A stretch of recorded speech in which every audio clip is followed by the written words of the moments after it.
Hello dear learners, welcome back to my channel. कैसे हो आप सभी लोग? रिवीजन चल रहा है आप लोगों का? समझ में आ रहे हैं आपको कॉन्सेप्ट्स? हम लोग क्या करते हैं, हम लोग अभी मूव करते हैं नेक्स्ट टॉपिक के लिए। हमारा नेक्स्ट टॉपिक क्या है? वो है हमारा अकाउंटिंग इक्वेशन।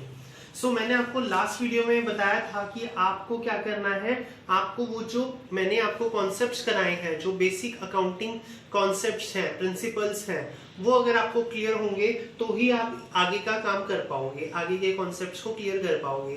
तो लास्ट वीडियो में अगर आपने देखा होगा तो हमने किया था dual aspect concept. Dual aspect मतलब जो दो चीजों के बारे में बात करता है कि both sides are equal. Accounting equation क्या है, आज हम इसको क्लियर करते हैं, राइट?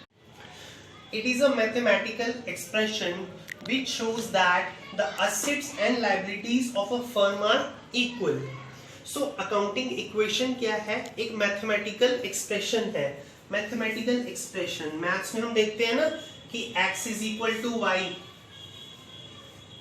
हम यही दिखाते हैं ना कि assets is x is equal to y। तो ये एक मैथमेटिकल एक्सप्रेशन है जिसमें क्या होता है कि असेट्स और लायबिलिटीज को शो किया जाता है और एक फर्म की असेट्स और लायबिलिटीज इक्वल होनी चाहिए। इसका मतलब क्या है कि एक तो आपका डेबिट होगा और दूसरा आपका क्रेडिट होगा। तो ये डेबिट और क्रेडिट का जो रूल है, बेसिकली ये जो रूल है ये हम नेक्स्ट आने वाले वीडियोस में करेंगे। अभी सिर्फ आपको इतना समझना है कि अकाउंटिंग इक्वेशन के लिए क्या करना होता है कि ड्यूल एस्पेक्ट के ऊपर हमें फोकस करना है, और वो फोकस क्या है कि assets is equal to liabilities. So liabilities are equal to assets, right? यही चीज बताई थी कि मैथमेटिकल इक्वेशन में क्या होता है कि assets is equal to liabilities. अब लायबिलिटीज के अंदर बेसिकली हमारे क्या आते हैं? हमारे आते हैं ऑनर्स कैपिटल, ऑनर्स फंड्स भी बोल सकते हैं हम इसको, ऑनर्स फंड्स या कैपिटल भी बोल सकते हैं, और लायबिलिटीज। एक्चुअल में लायबिलिटीज दो तरह की होती हैं, owner's capital plus liabilities, that is equal to assets. अब हमारी एक इक्वेशन है, अब इसी इक्वेशन के ऊपर बेस्ड है आपके अकाउंटिंग इक्वेशन के न्यूमेरिकल्स, राइट? तो हम इसको क्या बोलते हैं? हम इसको दूसरा assets is equal to liabilities भी बोलते हैं।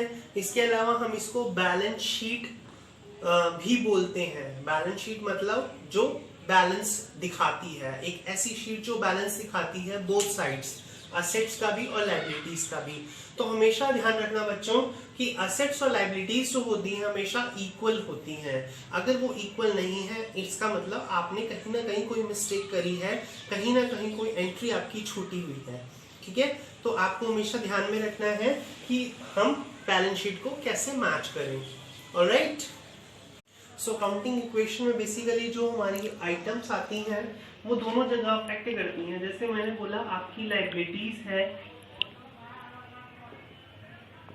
इज इक्वल टू असेट्स, ठीक है? तो यहाँ पर कुछ एक सिचुएशन होती है कि हम कैसे आइडेंटिफाई करेंगे कि क्या हो रहा है। तो अगर हमारी लायबिलिटीज बढ़ती है, हमारी कई बार असेट्स भी बढ़ती हैं, कभी हमारी लायबिलिटी घटती है तो हमारी असेट्स भी घटती हैं। अब बोलोगे जी ये कैसे हो रहा है?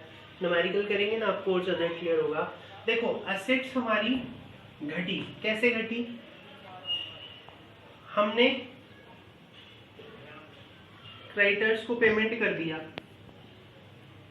क्रेडिटर्स को आपने पेमेंट कर दिया जी, कैश आपका कम हो गया, कैश कम हो गया, इधर से आपके क्रेडिटर्स भी कम हो गए। तो ये क्या हुआ? एक तरह का हमारा अकाउंटिंग इक्वेशन।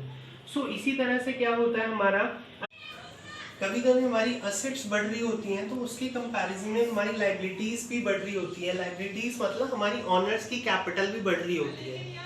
इसी तरह से हमारी लायबिलिटी डिक्रीज हो रही है, ऑनर की कैपिटल डिक्रीज हो रही है, तो हमारी असेट भी डिक्रीज हो रही है। तो ये कुछ एक कंडीशंस है जो हम क्वेश्चन के थ्रू करेंगे, ठीक है? सबसे पहले हम करते हैं कि एक पर्सन ने बिजनेस स्टार्ट किया, ठीक है? अगर बिजनेस स्टार्ट किया तो यहाँ पर देखिए हम क्या लिखेंगे? हम लिखेंगे यहाँ पर capital plus liabilities is equal to assets, ठीक है? एक पर्सन ने 1 लाख रुपए से बिजनेस स्टार्ट किया तो कैपिटल कितनी लेकर आया वो 1 लाख इज इक्वल टू, यहाँ पर असेट में क्या आ गई कैश लेकर आया, both sides are equal. Okay, next हम करते हैं, उसने क्या करा फर्नीचर परचेज किया। ठीक है, अब उसने फर्नीचर परचेज किया, कितने का किया, सपोज करो उसने 20,000 का 20,000 का फर्नीचर परचेज किया, तो यहां पर क्या हुआ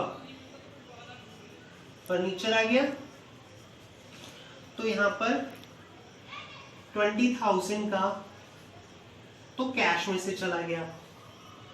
ठीक, और यहां पर फर्नीचर आ गया और 20,000 का, तो एक्चुअल में कितना आया, यहाँ पर कैश हो गया 80,000 प्लस 20,000 का फर्नीचर, और यहाँ पर आपका एज इट इज अमाउंट कितना है 1 लाख रुपीस। तो इस तरह की हमारी इक्वेशंस होती हैं, जैसे जैसे आपके पास इक्वेशन आती जाएगी वैसा वैसा हम सॉल्व करते जाएंगे। ठीक है, सो अब आप लोगों के लिए होमवर्क क्या है कि आप लोग क्या करोगे, 11th क्लास की बुक उठाओगे और उसके अंदर आप इक्वेशन बनाओगे। आप देखोगे क्वेश्चन न्यूमेरिकल्स दिए हुए हैं, अगर उसमें भी नहीं आता तो आप अपनी मर्जी की कोई भी इक्वेशन बनाइए और उसको इस पर्टिकुलर इक्वेशन में फिट करके देखिए। ठीक है, आपका क्वेश्चन सॉल्व हो जाएगा। और अगर फिर भी कोई डाउट आता है तो आप कमेंट करके पूछ सकते हैं। राइट, सो डियर लर्नर्स, आज के लिए बस इतना ही। आज की जो वीडियो है इसमें आपको क्या कराया, अकाउंटिंग इक्वेशन कराई है। प्लीज़ इसको करिए, अपने कॉन्सेप्ट्स को क्लियर करिए, और इसके बाद भी अगर आपको कोई डाउट होता है तो विदाउट एनी डाउट आप क्या करें, कमेंट करें।